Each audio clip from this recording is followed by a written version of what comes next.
tiila ku gaaray waa ninka labaad isagoo xilkii wasaaradda arrimaha gudaha waad ogtahay dhadhankeeda iyo maamulkeeda iyo waxay leedahay rag iskuma giijo rag fara badanba waxay isku giijiyaan xilal ay hayaan iyadoo isla wallaahi halkana waa fiican tahay kaas midhaha berri goose intuu ka bareeray buu yidhaa anigu xilkii aan ummadda way halkaasaan dhigado hankayga iyo dareenkayga ayaan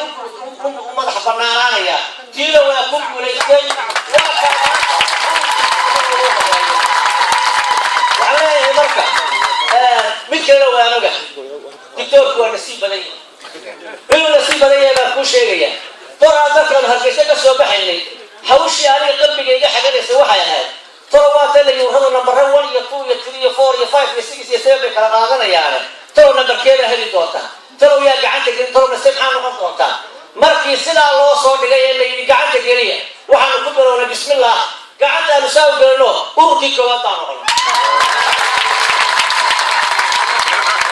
marka nasiibka marka loo geeyo dadaalki nasiibkii oo iyo calafkii oo lagu daray dadaalkii kartidii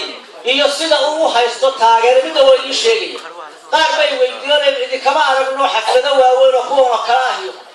meelo fagaarayaal iyo waxaan ii sheegayaa doctor maxamed cabdi gaboose uu hargeysa ilaa ceelgaabo wax kale ma qabto hadda siyaasaddaasaan u go'an dabadeedna waxbaan ii sheegayaa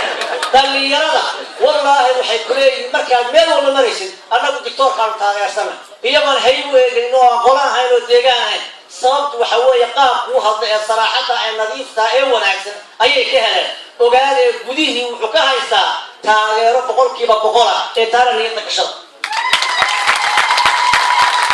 waxaan filayaa ingiriiska markii aan tegaynay anigu ingiriiskaan deganaa 20 sano wax ku dhow magaalada londonna koonayaasheeda meelaan soo degin ma jirto waan qiyaasayay dareenka dadka anigoo og in maanta intaa iyo in ka badan ay imanayso taana waxa weeye waa feetii aan idinka filaynay ayaa maanta na siiseena aad iyo aad ayaanu taa idinku hambalyeynayna halkaa markaa intaa ka gudbo anigaan sii dheeraanaynin waxa weeye dalka qaar baa la yidhaahdaa ururkiinu waa hadal adag tihin xukuumadda iyo waxa waa dhaliil badan tihin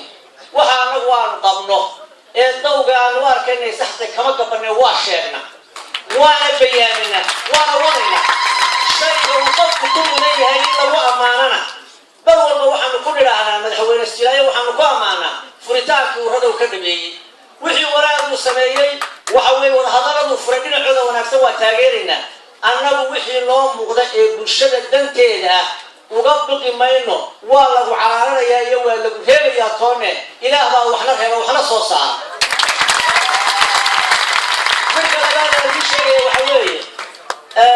haddii reebid iyo sheekadaasi timaado dee waxaan u malaynayaa malaciis reebid kalaysaa ma jirtee dee mala arrintu halkaa gaari mayse waxaan rumaysanahay ururka ummaddu waxa uu ku soo baxayaa cod aqlabiyada oo aan bini aadan bay soo taagin ninka damcayn inuu farafareeyo isla wax sameena waxa ka baqayaa inuu eedaba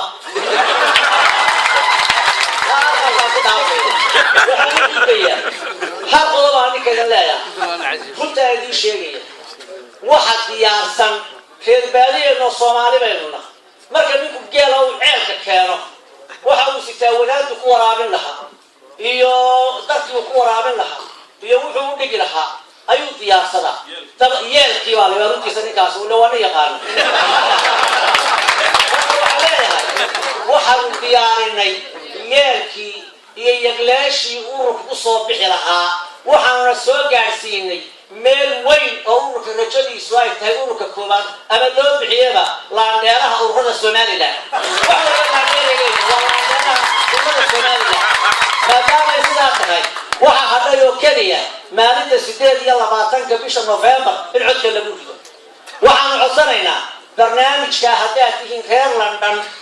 inayda naf iyo maal iyo waqa reer UK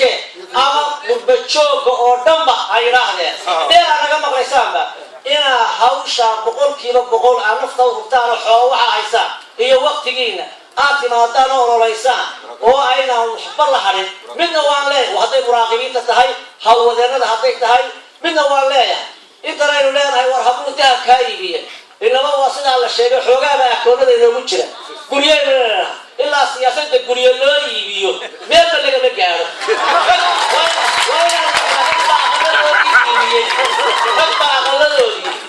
وين مقالة